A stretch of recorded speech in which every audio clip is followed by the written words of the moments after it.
நம்ம வேல்யூ ரியாலிட்டியோட serene villas 17 units, அதாங்க இண்டிவிஜுவல் வில்லாஸ். அப்புறம் Sai empire phase 3 64 units apartment நாளைக்கு லான்ச் பண்ண போறோம்.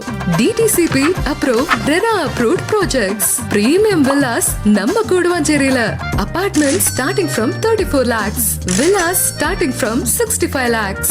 நம்ம வேல்யூ ரியாலிட்டியோட இந்த 2 ப்ராஜெக்ட்டுக்கு பக்கத்திலேயே supermarket, Velammal school, SRM school, CBSE schools, SRM university, Oragadam automotive industrial corridor எல்லாமே ரொம்ப பக்கத்துல இருக்கு. அது மட்டும் இல்லாம Guduvancheri railway station, GST road, ஏன் இப்போ புதுசா வந்த கீழம்பாக்கம் பஸ் ஸ்டாண்ட் கூட பக்கத்துல தான் இருக்கு. இங்க எக்கச்சக்க அம்யூனிட்டிஸும் இருக்கு. அப்புறம் நம்ம கன்ஸ்ட்ரக்ஷன்ஸ் எல்லாமே ரெட் பிரிக்ஸ்ல தான் பண்ணிருக்கோம். நாளைக்கு கண்டிப்பா ப்ரீ லான்ச்சிங்க்கு வந்துருங்க. இது நம்ம வேல்யூ ரியாலிட்டி ப்ராப்பர்ட்டிங்க.